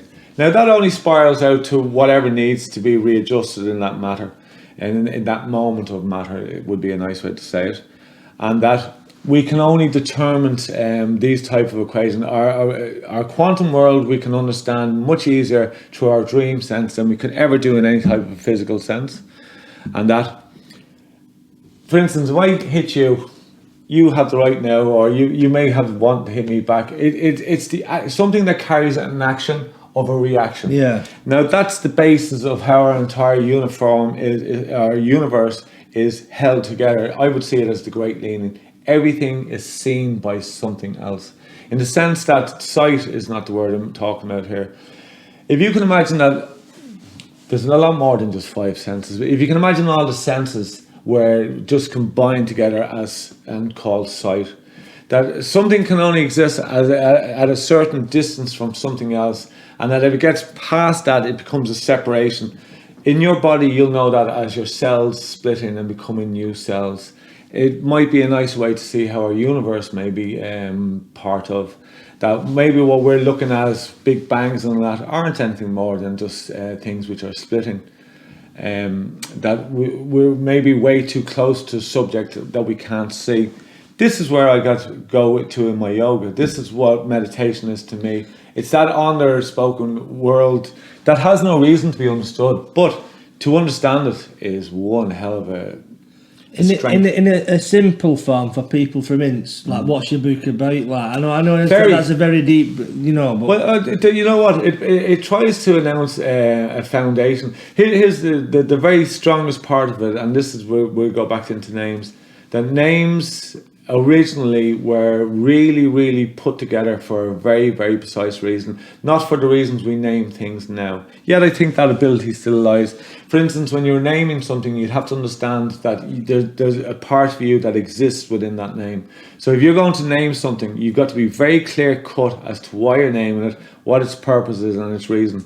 So let's say to my fair world, when they were given something a name, it was a really big deal, and that you come into a thing called entanglement, and so that you can't help but be part of an entangled situation when you name something. So when science, let's say, goes out and gives something like the Higgs Boson a name, they're attaching a personality of the science community to it, which maybe it doesn't, it definitely belongs there, but equally so, it doesn't just belong there. And hence you can't go around just naming things. Some things, not all things, some things are so of a vastness that to name them, you limit it, immediately you limit their for instance, God, that's got to be the biggest limitation I've ever heard in my life. And to think, and then to make it into something that may be referred to as a he. Well, that to me is just the smallest opinion of anything I could ever. I couldn't even. I wouldn't want to involve myself in such a conversation, because I would have to bring in all the horrible stuff that God represents as much as all the good stuff that it's meant to represent. All those wars and all those killings and all them people and all the robberies and all, and then there's all those beautiful things that happen over the same event. All the wonder that God has, So my point is, one simple little word, and you think that's up to the challenge. That it limits the mind from having to actually go the full distance and work out what that actually means. And hence, God has become such a pointless conclusion at this stage. But we're now getting into the science of God or whatever that nowadays. That's where names belong in my realm. That if you're going to name something, that it's got to be an honest portrayal, and it has to be removed of its personality, but only in some subjects. I mean, if you want to name your burger the big Bagini burger, whatever, that's good. That's what it is to you, and that's what you want people to see it as. But there's certain areas of understanding, especially when it comes to continuation, and especially when it comes to creation and all these type of things, where you can't put little words like God in it. God could be a beef burger. Makes as much sense. Well, apparently it is a beef burger, isn't it? Everything, isn't that what it says? Ariana Grande says God is a woman, but that's something else, isn't it? Well, isn't that like tit for tat? God's a man, God's a girl, It's just a thing, innit? Yeah. This poem you've got, is this an excerpt from your book? Yeah. Would you read a bit of it the other day, and I was very taken by it. Right. So could you please read? Was it called, or was it just an excerpt from your book? It's called The Lamb. Very good. It's called The Lamb. So let me explain the book. The way the book is written, it starts off as a fictional fact, me talking about who I am and what gives me the right, or where my rights come from writing such a book. The next thing is it goes into a story tell. It comes out of the story and then goes into the science of what you've just been speaking about. Each chapter that I come out of is called an apple. And the idea is, if you can imagine a barrel of apples, each of them being a knowledge. And if you wanted to take one of these apples, you'd be very well to have one. If you wanted just to leave them there and not bother and just listen to them as a story, you'd be quite happy to do that as well. But each one then, I start with the lamb. Now, lamb spelt Lamh. Means That's a light. Flat Bridge spelling. Yeah, means light. It simply means lamb, but also this is written as an animal. So let me read it to you. The blood of the lamb speaks. As the wolf feeds its hunger, it listened. I honour you, O moon child, with my life. For we are the shared blood of nature. We are the eternity of each other's cycle. I feel pity for the dog that must chase its shepherd's tail. For them forgets themself a wolf. I cry not from pain or the very loss of my life, but from the fear of greed that has become my shepherd's master. And in their haste to find so quick the colour of disgust, the colour of my blood, and in doing so has forgotten my life and the meaning of their own. Very good, that. Thank you. Sounds like something out of a book, something classic. It could be a classic book, what you're going to do. It'd be nice, wouldn't it? Yeah, we all have our dreams. But it's very deep. There's a lot to take in there, Ian. But that's a very good poem, and good luck with your book. But we'll move on. You work at Birchwood Cafe in Skelmersdale. I do. Going from God, we're going to Skelmersdale, which is kind of good. It's God's country. In It is, of course it is. But you're a chef as well. Have you been a chef for a long time? I've been a chef 10, 15 years, thereabouts. Yeah. I know in that time, I did leave. I've done many things in between. Like most jobs, any job I've ever really done, I've tried not to do that job. Yeah. And it's not because I am actually a pretty good chef. I wouldn't say I'm the best or the greatest. I'm sure that there's... Your cooking is good. I always come round a cake. I put my heart into it. I do know that there's people out there who have a lot more interest in it than I do, and hence I would believe they'd be much greater chefs than I'd ever be. But as for somebody who can cook dinner, yes, I'm very good at it. I work for an outfit called Birchwood. They are a charity organisation. They were originally set up looking after children who find themselves in really awkward situations. As you said, they're located in Skelmersdale, and I sort of was volunteering there with friends. Emma and Linda, me, we used to volunteer there in their junk food cafe. We'd chef up and we'd serve food and we'd try to make it interesting for people. And then when lockdown came in, we got that. We went down just to give a hand, volunteer doing food parcels, and I got offered a job. And so I'd been packing bags for the last through lockdown and all that. And myself and lots of other good people there, Dave, Callum, Mark, so many. So halfway through it, we started making promotional videos for just what we were doing, trying to lighten up the air, you know what I mean, and whatever it is. I had a camera that I didn't really know how it worked. I'd managed to take lots of lovely pictures with it, but I didn't really know how I took them. It's not like exact science with me. And so I started, when we shot the first video, I got interested in it, and I bought lights and a camera stand and just bits and pieces. And before I know it, I was starting to shoot regular little videos on food with Emma. M's healthy options, and they're really buzzy little. Is this on YouTube? No, do you know what? We were shooting them for people who actually who we were trying to inspire some of the people that we were giving hampers to. Some of them had all sorts of health issues. And we were trying to just show sneaky little, funny little, happy little clips of food that's good for you. And even foods that we don't particularly like ourselves, that it's worth just forget about taste sometimes. Medicine. Yeah, do you know what I mean? Eat the good stuff, feel good. Peter Davis lives in Skelmersdale and he's puddled. Perhaps you could make a video for him. He always drinks craft beer as well, which is a glorified alcoholic. I saw he was on this. He was the first one on it here. Hello, Peter. I'm only joking. Well, Pete, I'll teach you to take the piss out of me, you little cunt. Well, no, we could certainly make him a video if he wanted. I would be only too happy to do that. Yeah, get Peter Davis down to Birchwood. He was a beret as well. Berets are very, very welcome. You're doing worthwhile work down. That's the Birchwood Cafe in Skelmersdale. So I'm teaching meditation down there now. So I have a meditation class every Tuesday 11 till 12 in the community centre, Tanshow Community Centre. Put a link underneath. I'll do all that. And then just started a yoga class. So listen, after being a meditation or a yoga teacher over in South Africa for, I was doing it for about 6-7 months over there. I've eventually got into it over here. It's taken a long time and I'm really, really enjoying it. And it's nice. It's nice to try and bring something that has worked so well for me to others.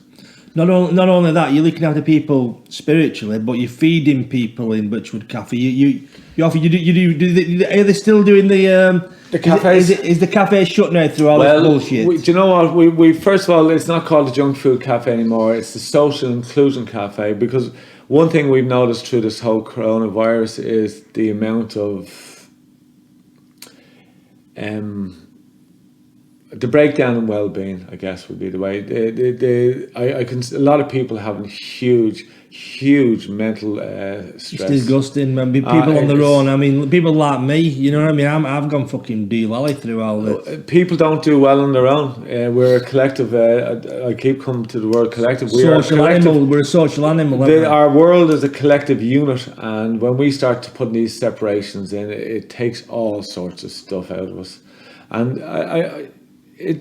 there is minds out there who do really well in isolation. I quite like isolation myself, but equally so, it's not something I would want. It's like carrots; they're good for you, but you wouldn't fucking want to eat them. You don't. You want more than just carrots going on type thing, you know. So is the cafe shut now through all this crap? We're hoping that it's open in about 2 weeks' time. What we've decided to do is step back, see where the laws and the regulations, how they chop and change, because one moment they're this and then they're that. So what we decided to, rather than ruin a good thing, because we have a really, really good thing going, we decided just to be peaceful about it, slow down, step back a little bit, and maybe in 2 weeks' time we'll readdress the situation.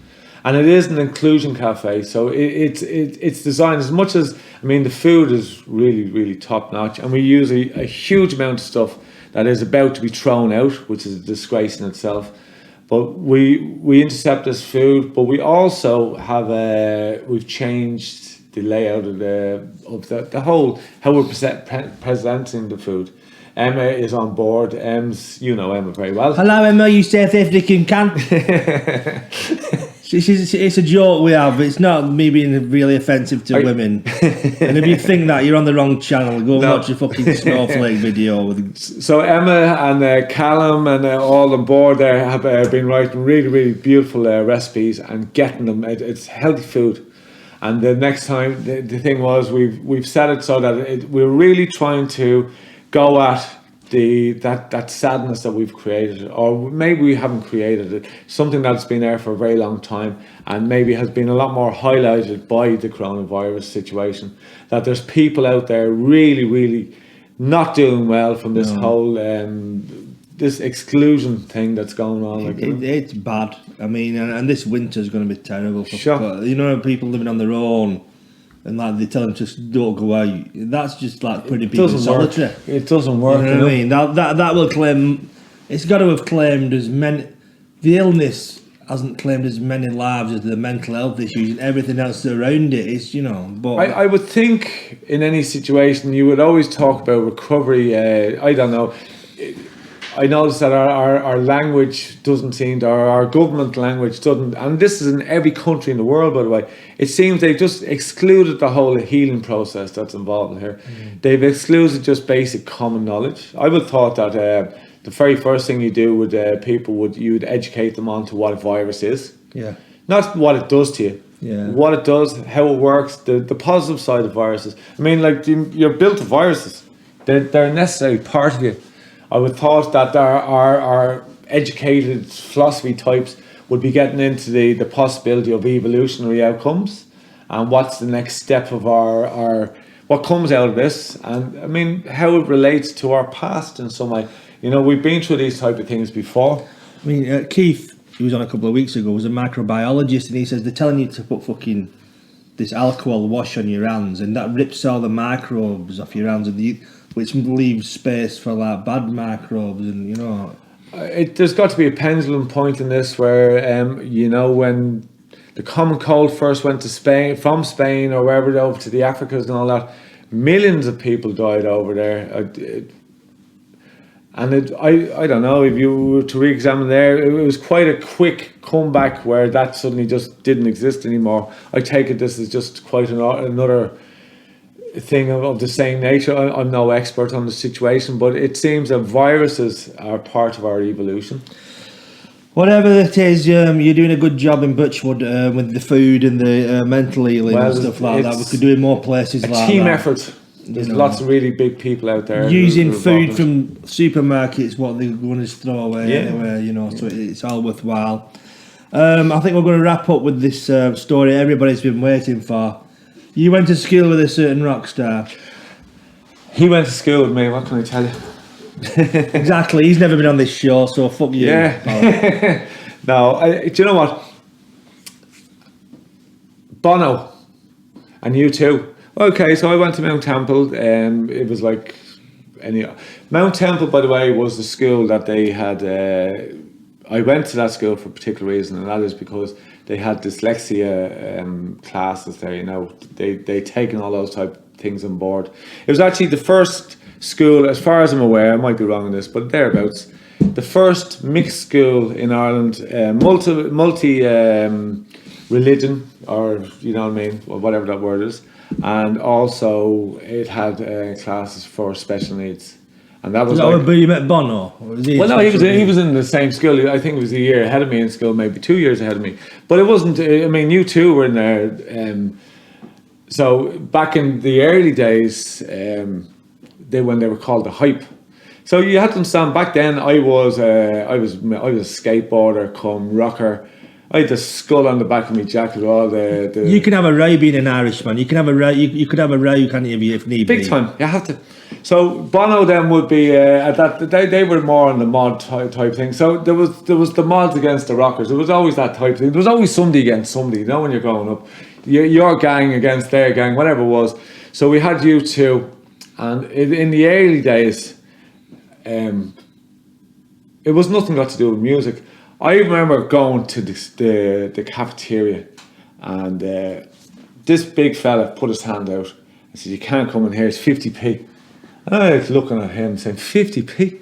To go into my own cafeteria? No, this is a school cafe. I go and he says, no, the hyperplane in here, which is U2. He says, the hyperplane is 50p in. I said, I'll have none of that. And I pushed past this fella.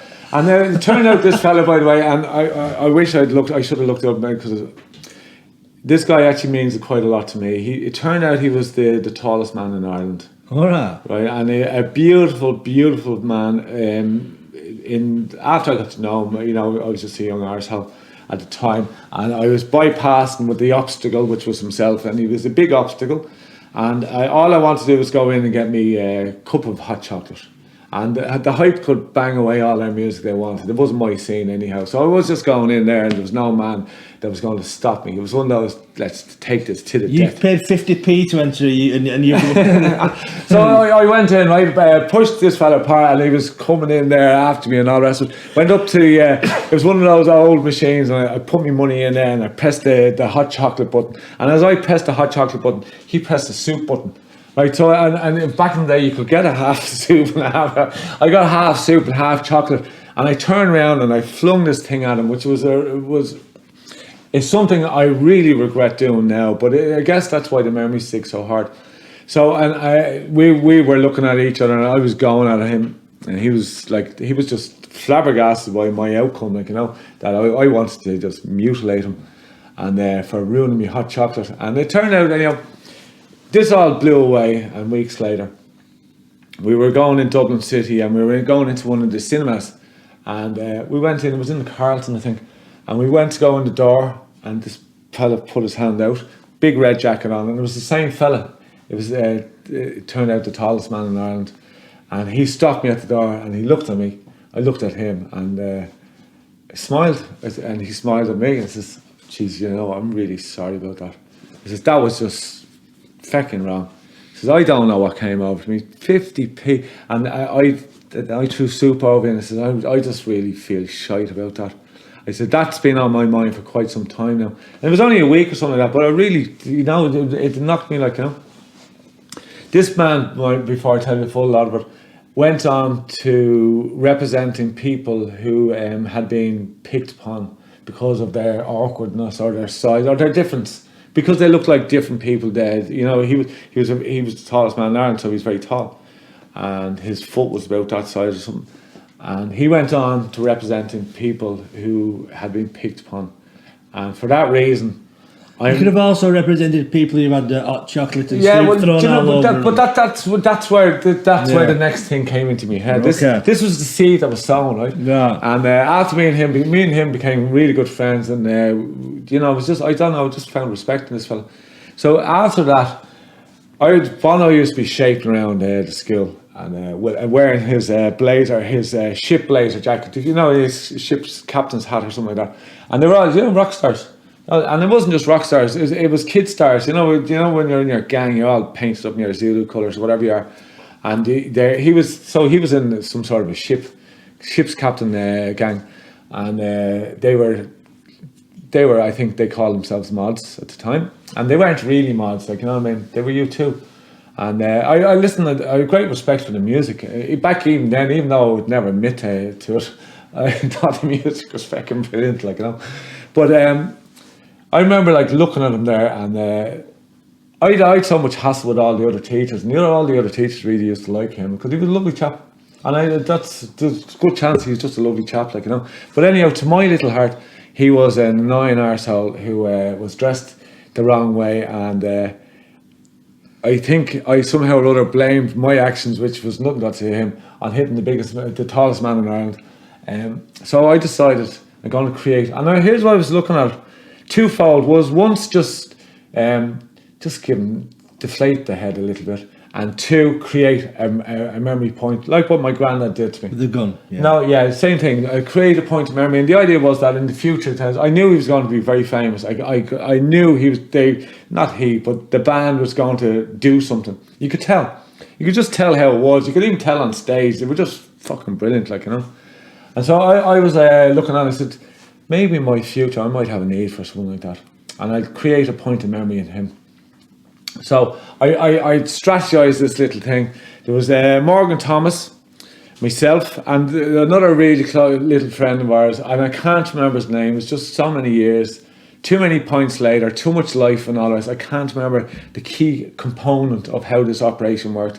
So I'd been scoping this one up, that we'd be walking down the hall, that Morgan would trip the little fella would fall in front of me, I'd fall over the little fella, and at that perfect stage that the locker doors were there, Bono was there, and I'd bump Bono into to get his head stuck in the locker, and when he pull out there, I'd backflip the little doors, backflip the thing, and I'd go across the head, and it looked like an accident.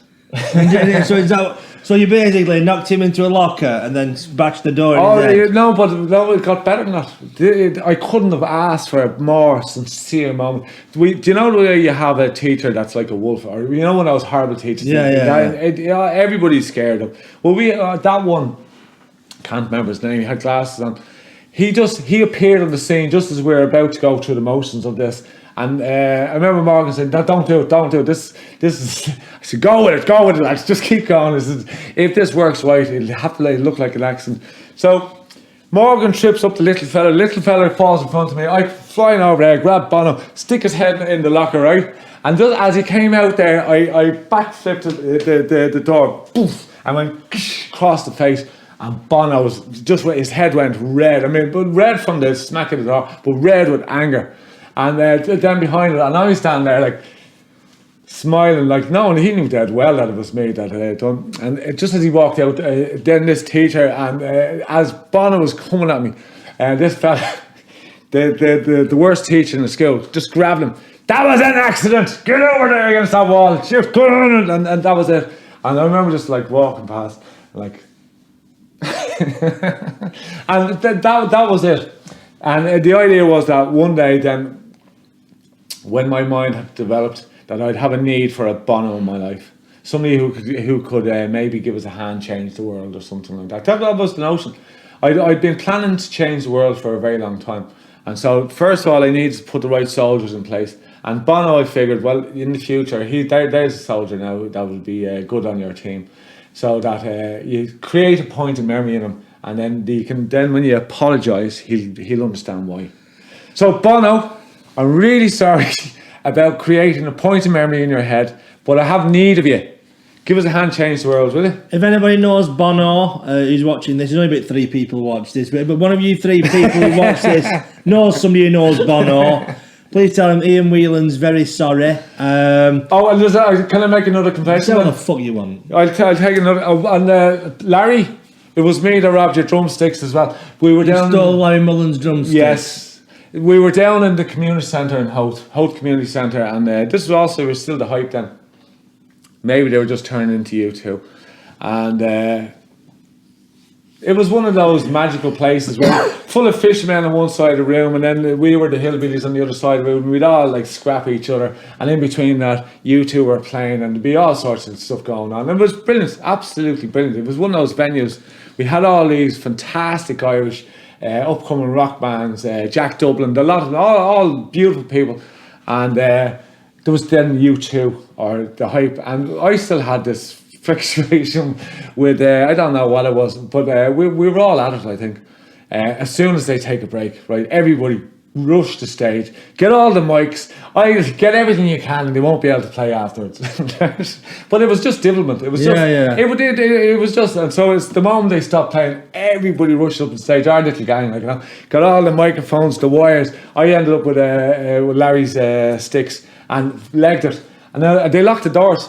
Yeah, but we were expecting that, like, you know, they'd locked the doors. We'd already got a place planned for. They could have had you in the video for I still haven't found where I'm looking for it. It could be like Larry Mullen looking for his drumsticks. And do you know what? I'd forgotten all about it. I was leaving home, and I had my little box of all my stuff that I'd left there. My brother's going through it, and he's saying, "Gee, what's this? What's this?" And he pulled out this drumstick and says, Larry Mullen's drumstick.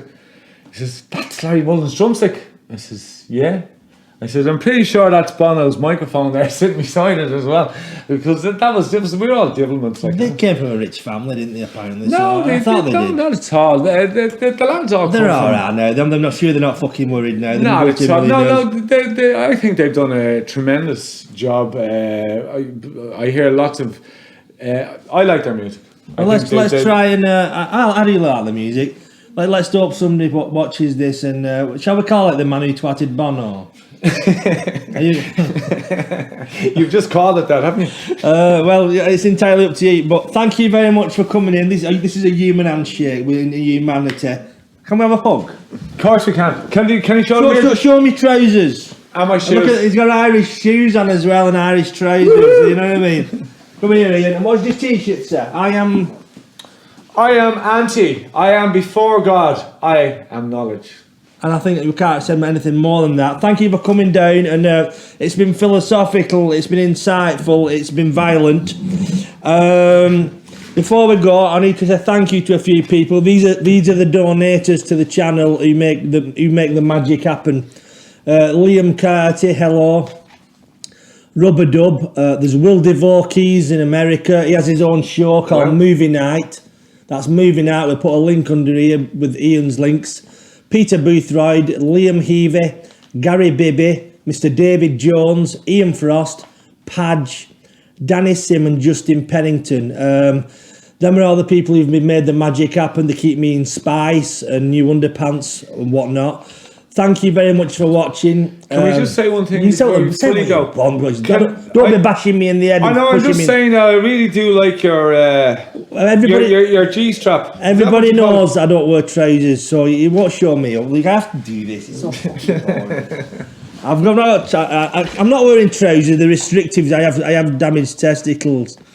I don't know why I just said that. I don't know what. I did not really. Oh, fuck off. I don't know what I'm going on about now. Please subscribe to the channel, like, hit the notification bell wherever that is, and if you're going to school with a new rock star, don't bash them up. Or you can bash them. Just give them a good idea. No. It makes sense to create a point of memory in people's heads. Well, You need them in the future. Anybody, just go. Be careful making points of memory. You can't go hitting anybody randomly. I was new at the time. Make sure there's an adult supervising you when you go hitting people. I was new to the whole business of Well, creating memories. you are knowledge and violence. Thank you for coming down. Thank you very much, Jimmy. Hello. What the fuck am I about? Goodbye. I'll see you next time. Bye. Good luck.